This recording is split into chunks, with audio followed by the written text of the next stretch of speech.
partial veil contains extreme subject matter and mature content. Listener discretion is advised. A complete list of content warnings for this episode can be found in the show notes. For optimal audio experience, yeah, you're gonna want those headphones. Date: Sunday, October 18th, 1998. Distance from the moon: 403,937 kilometers.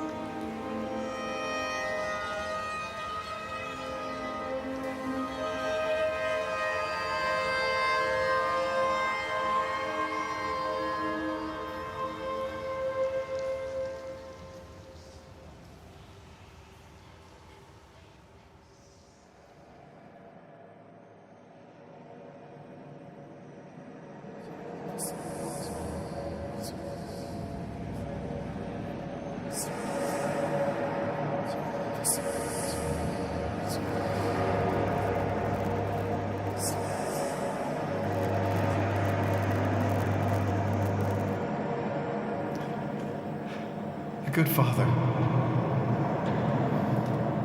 A good husband. A good father. A good husband.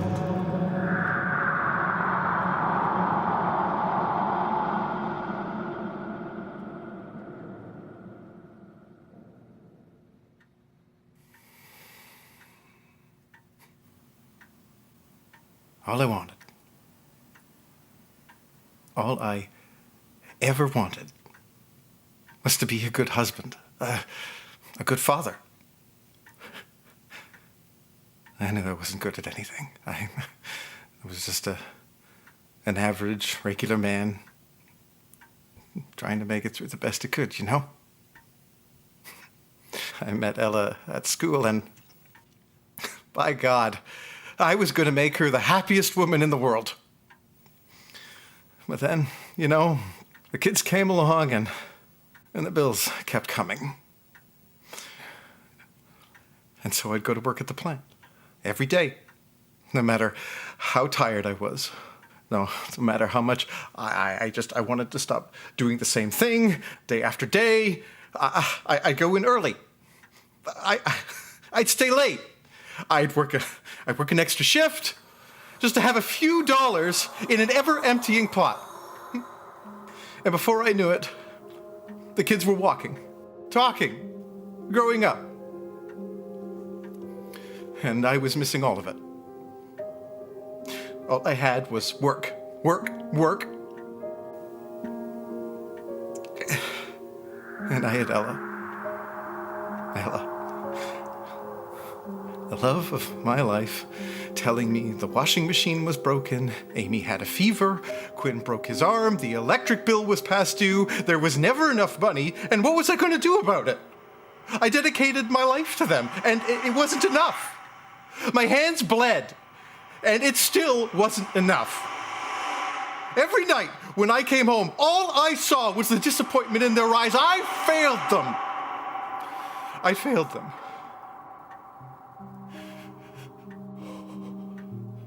So, last night when I got home,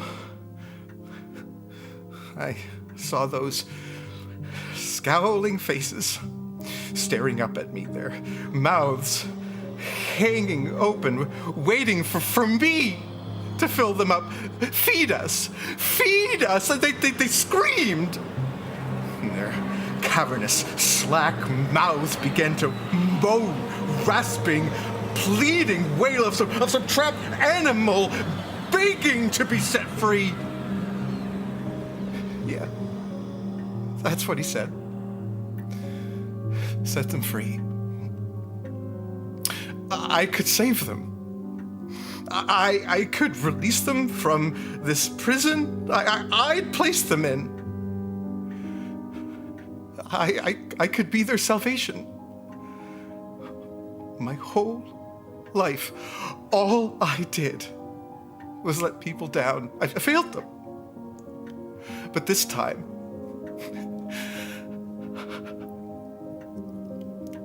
this time, I would be a good man, a good father, a good husband.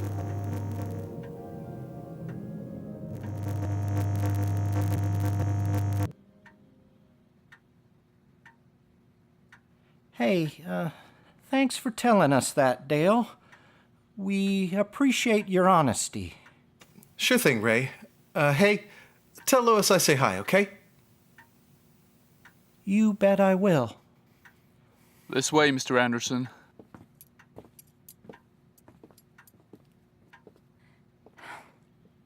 You all right, Ray? It just doesn't make a lick of sense, Jose. Dale was such a good guy, you know? I just can't believe he'd do that to his family. Is that the shotgun over there? Yeah. Gunshot residue all over his hands, the confession. He really did it, Jose. I guess we never really know anyone, right? We never know what's going on inside anybody's head. I mean, gosh, I've known Dale for years. We went to high school together. We were on the football team. Heck, I remember when Amy was born, and then Quinn, and Scooter. It just doesn't make a lick of sense, Jose. Jose? Jose! Look, Ray, why don't you go home? Take the rest of the day off. Go be with Lois. Yeah, I think I just might. Thanks, Jose. Hey, geez, I almost forgot. Halo is back, yeah? Did you get a chance to talk to him? Or is he still being interrogated by Pinky and the Brain? Who? The FBI agents. It's a cartoon, never mind. No, I didn't get a chance to talk to him yet. I'm sure I will, soon. I'm sure he'll explain everything. What the hell is happening to our quiet little town, Jose? It's like the devil himself has moved in.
So, he's back.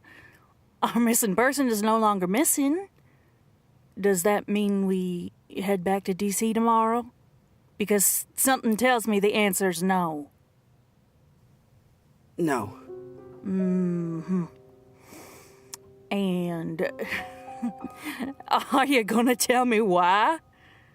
That guy we just interviewed seems perfectly normal. So, why are we here in the first place? He's not what he seems. Or rather, he may not be what he seems.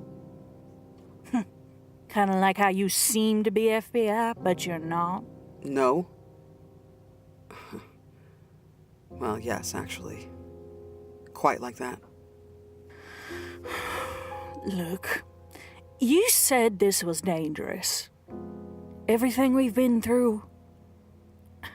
I've come this far with you. I trust you. Against my better judgment, I suppose. But if you don't have my back, if you don't let me in, I'm going into that motel room, I'm packing my bag, and I will be gone by tomorrow morning. So, give me a reason to stay. The Kartusk incident. Kartusk? I've never heard of it. Of course you haven't. We've made very sure that no one has.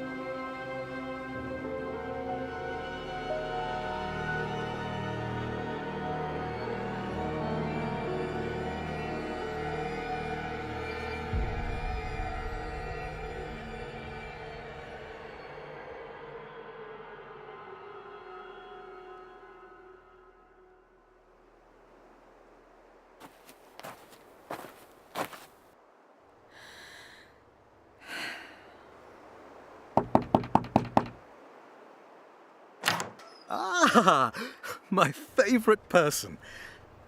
Hey, welcome back, I guess. Look, I was just swinging by to see if you're okay, if you wanted company.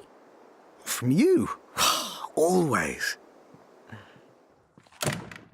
You'll have to excuse the mess. The FBI made a mockery of my once tidy home. Yeah, this is kind of just the way my house looks all the time, so, Hey, how are you feeling? Great. Great. Hal, where were you?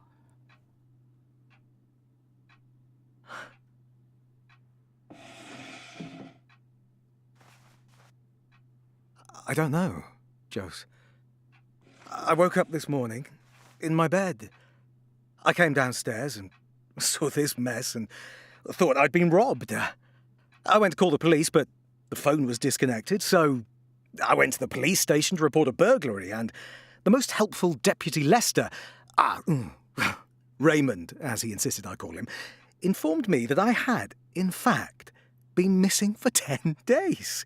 Well, that was news to me. I had intended on spending the day reading up on Frederick Rhines and his research on neutrinos, but apparently the FBI had other plans. They finally let me go about an hour ago. Well, what did you tell them? Very same thing I've just told you, but over and over and over again. So, you really don't remember anything?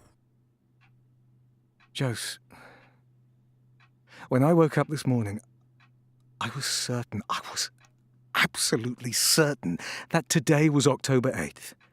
There was no doubt in my mind. Deputy Raymond was quite insistent that it was, in fact, the 18th. I asked if the extra 10 was a tip for me, and if so, I'd use it to buy lunch. But he showed me his computer, which, to my great surprise, agreed with him. The computer also seemed to believe it was the 18th, and who am I to argue with technology? Hell, I was here, in your house, several times. You weren't here. So where were you?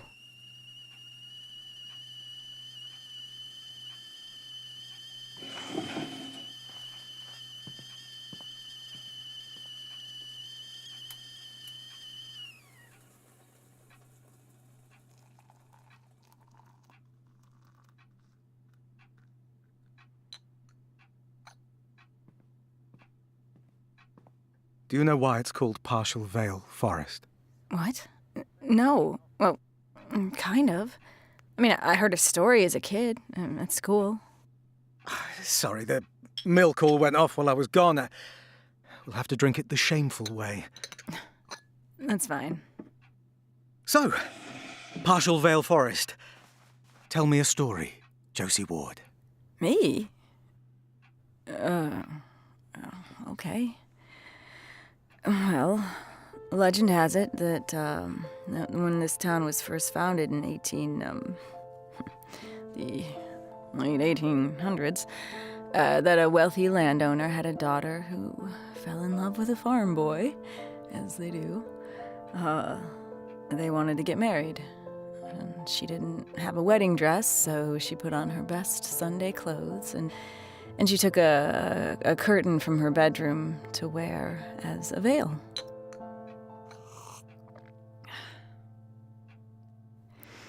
They married in secret, of course. But the girl's father found out and chased them into the forest. It was dark, and as they were running, her veil snagged on a tree or something. And in their panic to escape, they ended up ripping it, the veil, and continuing to run. And they were never seen again. Everyone said the forest had swallowed them up. The only trace of them they ever found was that torn piece of white veil, floating like a ghost in the moonlight.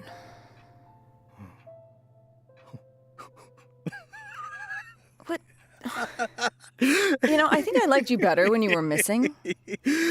I'm sorry. I shouldn't have laughed. It was a lovely, fictitious, completely fabricated account. That is in no way rooted in reality. All right then, Mr. I know everything there is to know about the whole world, including the forest I literally grew up next to. Do enlighten me. Well, now you're just being cruel. But I'm an exceptionally kind man, so I'll tell you. It's a bastardization. You're a bastardization. What the hell does that even mean? Oh, my dear, in the dusty bowels of what passes for your town hall... Dusty bowels? I found a map on which the forest was labelled Partial Veil. Okay. Cue the fanfare? I don't get it. That's because you're not seeing it. I beg to differ. I see it every day outside my back window. No. Veil. V-A-L-E. Meaning valley. The forest is partially in the valley. Partial veil. Isn't linguistics fascinating? It started as veil, V-A-L-E, but over time became veil, V-E-I-L. Why do you suppose that was? And when?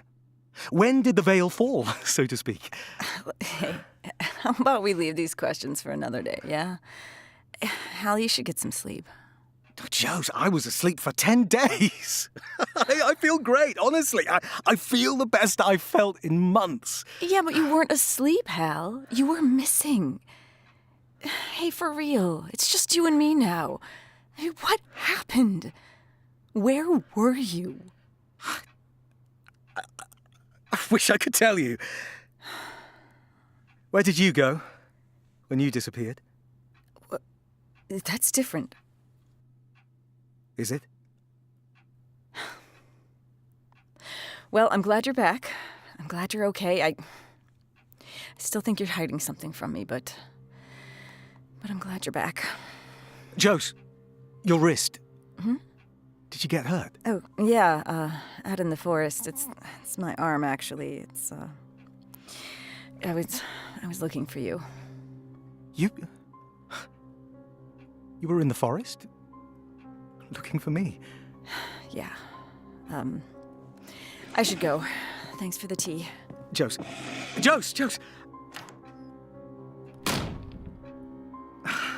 Damn it.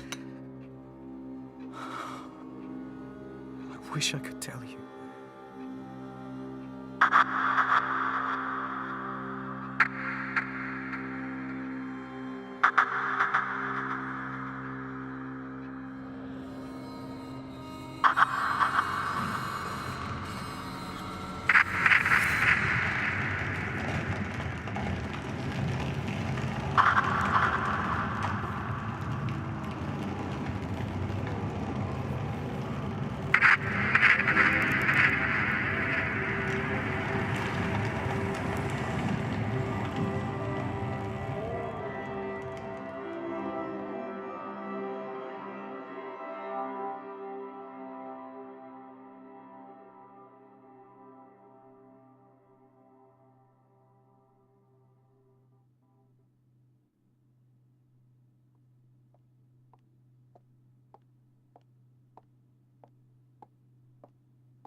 Knock, knock. Oh, Agent Whitt. Hey, where's your... Good morning, Officer Ward. If you don't mind, we have some additional questions for you. Yeah, sure, but, I was just about to go out to do an interview. Can this wait until afternoon? No. All right, then.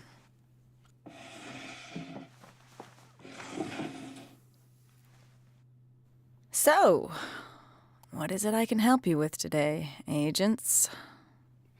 Officer Ward, were you and Mr. Rhys ever intimate with each other? I'm sorry, what? Fuck, Officer Ward. Have you two fucked? I'm not answering that question. What does that have anything to do with the investigation? I mean, speaking of which, Hal is back. Why are you two even still here? There are still unanswered questions surrounding his disappearance. Certain inconsistencies. Inconsistencies? It's possible that the information we got from you is distorted. If the two of you were in a relationship, we need to know. Well, did he say we were? We are not at liberty to divulge anything Mr. Rhys said. Right. Officer Ward. Fine. Yes. It was once. It was one time. That's it. It was nothing. And? What do you mean, and? I just told you it was once. How many times do I have to say it? It was once. I think what she means is, why just the once? How the hell am I supposed to know that? God, can we just move on? Not until you answer the question. I don't know, okay? I thought it would be... Oh, God, this is so dumb. I know this is uncomfortable, and I can see that this is not something that you want to talk about. Yeah, you think? But it is important information for the investigation. We need you to tell us what happened. What the hell does this have to do with anything? Do you think he was using you? Manipulating you? No. Officer Ward, has there ever been an occasion where you felt coerced by Mr. Rhys? Or threatened? Frightened of him? No. Miss Ward? Oh, fuck. Yeah. Go on. Well, it was about a month before he disappeared. It was early, before dawn. I was on my way to work, and, well, I have to pass this house to get there. I'm here, to the station. So I always, just check, just to make sure everything's okay. But that day as I was driving by, he's got this hideous bright red bathrobe. The thing is in tatters, but he loves it. So I drive by, and the house looked fine and quiet. But as I started to drive away, I caught a flash of bright red out of the corner of my eye. Like I said, the sun wasn't up yet. It was still a little dark, but I could see him standing in his backyard. What was he doing? He was staring into the forest. I don't know why. I didn't move. I just sat there. I saw him, and I just sat there, watching him watch the forest. And I don't know if it was 10 seconds or 10 minutes. It's like time just stood still. What the hell was he doing? Maybe I was just hoping he'd turn around and go back inside. But he didn't. He just kept staring into the woods. Officer Ward? Eventually, I got out of the car and I went to him. I called his name, but there was no response, so I called it again. More urgently, I guess. And he still didn't respond. So I reached out and I took his arm. And? What did he do then? Well, nothing. Not at first. He just kept staring. But then slowly turned his head in my direction. But the way he looked at me, it's like he didn't recognize me. Like he was angry I was there. Or not angry, just like the way you look at an ant on your kitchen counter as you were debating whether or not to crush it. It was, unsettling. So I let go of his arm and I took a step back and then he looked at me. And he smiled. Smiled?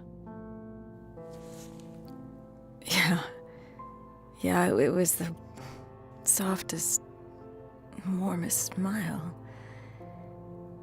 And for a split second I thought, maybe I hoped that I was just dreaming, that none of it was real. That everything was gonna be okay. But it's not, is it? Officer Ward, do you know something we don't? I'm just saying, it was creepy. I mean, who smiles like that standing half naked in their backyard at 6 a.m.? Your friends, apparently. All right, so then what? Well, then he looked at me and he said, "Oh, it's you." Oh, it's you. Yeah, that's what he said. Like he was disappointed? No, like I just said it. "Oh, it's you." It sounds disappointed when you said it. Well, he wasn't. I didn't. He just said it, okay? Okay.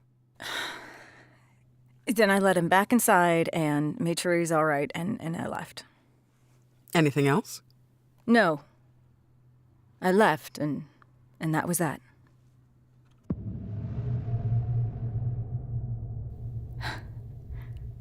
Only it wasn't, was it? Because as I was walking to my car, I heard, he was laughing. He was laughing at me. Because I'm a joke to him, aren't I? I'm just a joke. I'm a fucking joke. And of course I am. Of course I am. I'm a footnote. 33 years ago, I disappeared for 3 days, and when I showed up again, I was declared a miracle child. And people would come by my house just to touch me. I thought I was special. I thought I'd been chosen. I'd close my eyes and I'd imagine my life as an adult, my glorious, happy life as an adult. Because I was special. I was special.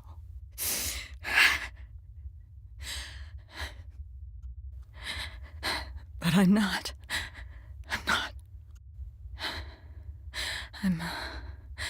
I'm just another ordinary human doing nothing. Just trying to get through every fucking day. And in the belly of that choking darkness, I found him.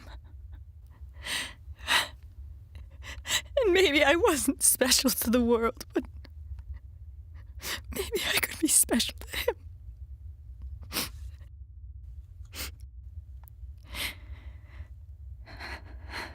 But I heard that laughter and I knew it. I knew it.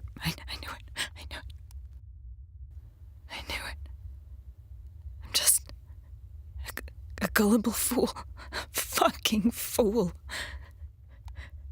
And the brutal reality is that I am just a bag of blood and bones held together with the thinnest flesh, the thinnest skin. And it occurred to me in that moment, just how easy it would be, how simple it would be to cut. Hard and deep and final. And in that blessed silence, that hallowed quiet,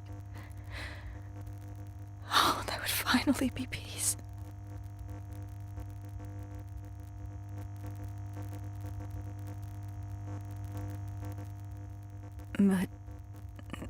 But then I heard someone call my name.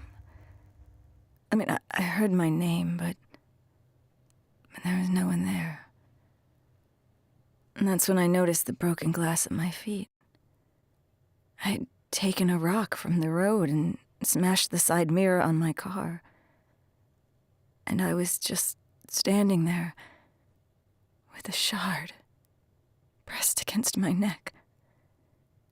And there was blood dripping onto my shirt. There was no one else around. And in that perfect silence, all I could hear was my heartbeat.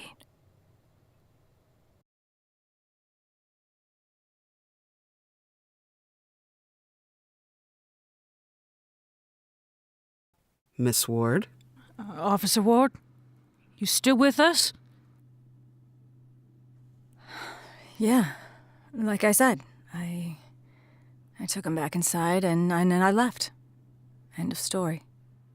And speaking of which, I gotta get to this interview. I wanted to inform you that Agent Whitt and I will be gone for a few days. Gone? Where? Secrets, Officer Ward. You have yours, we have ours.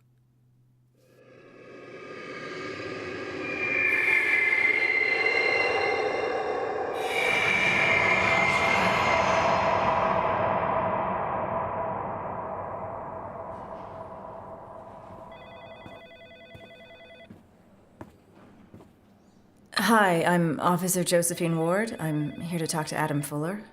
That poor kid. He's in room 113. Thanks. Is what they're saying true? Did he really... I'm sorry, I'm not at liberty to say. Of course. Can you tell me, how has he been? How does he seem? Well, mostly he stays quiet. There's a television in there, but he usually turns it off and, well, just stares at the wall or out the window. But that's not unusual for someone on a high dose of painkillers. Still, when he does it, there's something almost unnatural about it. How so? I can't say for sure, just that it's unsettling. Does he talk to you? Does he say anything? Sure, he seems like a sweet kid. Such a shame. We've had a few conversations, just about school and movies, I guess. My own son is 14, so... You didn't ask about... No, I didn't want to upset him. Oh, okay. What room did you say? 113. Thanks. Adam, I'm Officer Josie Ward. I'm here to ask you a few questions. Yeah, I know who you are. You busted a few of my friends a few months ago. Nothing better to do than give kids a hard time. I already talked to the police. I guess it's your turn to probe the freak. It's just... we still have a lot of questions. You and all the reporters. Someone even came out from Bismarck. Can you believe it? Look, Ma, I'm in the papers. Adam, The reports I read, and it looks like you're saying that you did this to yourself? Can you tell me why? Have you ever been in love, Officer Ward? I'm sorry, what?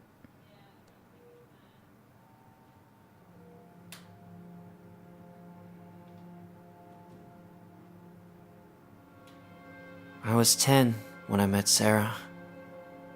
Our church group went to Grand Forks, and it was love at first sight. That was the girl I was going to marry. We kept in touch, sent each other letters, sometimes even phone calls. I went to Grand Forks every chance I got. And a few months ago, she told me she had a boyfriend. I thought she meant me. She didn't. So I told her how I felt, confessed everything, and do you know, officer, what it's like to have the girl of your dreams break your heart? You'd be surprised. No, trust me, you don't. Hey, any chance I could maybe talk to a... I feel, can I just talk to a man, officer? No, Mr. Fuller. I can assure you I'm just as good at my job as any man officer. Fuck's sake, it's not that. It's... Look, my parents are very strict, very religious. There are behaviors that thou shalt not do in their house. But Sarah, the fact that I couldn't have her, touch her, it just made it worse.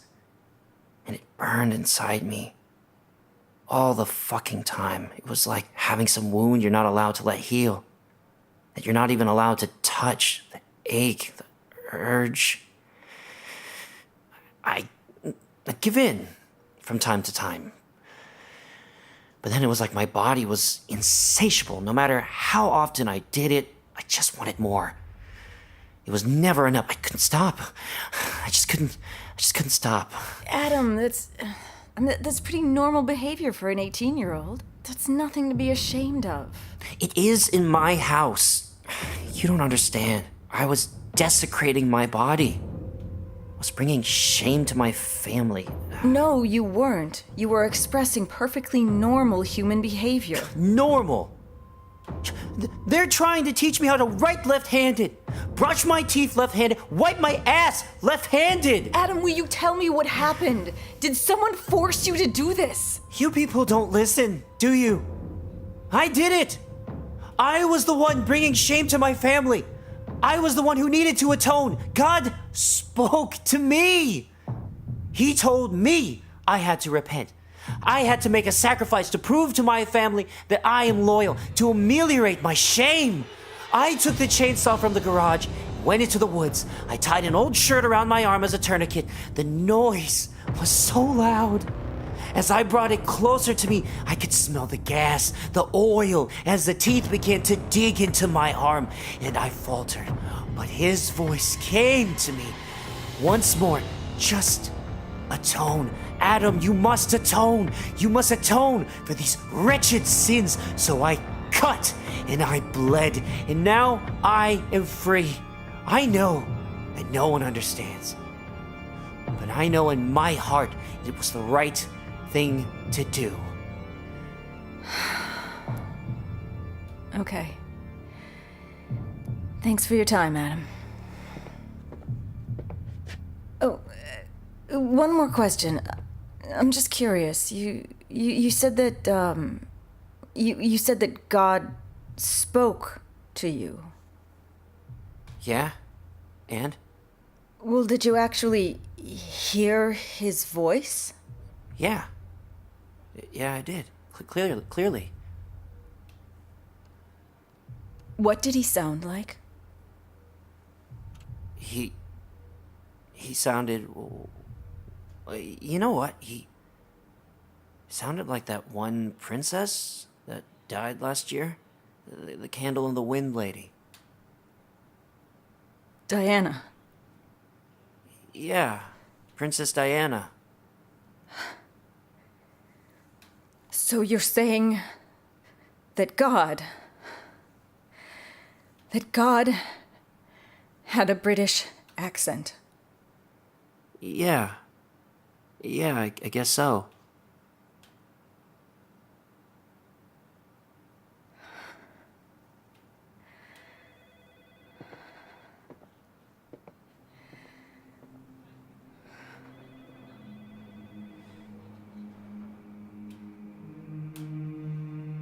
This episode of Partial Veil featured Allison Cossitt as Josie Ward, Peter Wicks as Halo Rhys, Reny Amoros as Ange Narvaez, Candace McAfee as Agent Diane Ramsey, Sarah Doreen MacPhee as Agent Arlene Whitt, Bjorn Munson as Ray Lester, Mikee Joaquin as Adam, Robert Harrower as Dale Anderson, Billie Hindle as Nurse Rose, and Livia Zita as Ildiko. Partial Veil was written, directed, and edited by Allison Cossitt. Original music composed by Jakub Żerański. Partial Veil is a production of Ylem Media. Ylem Media. This is only the beginning.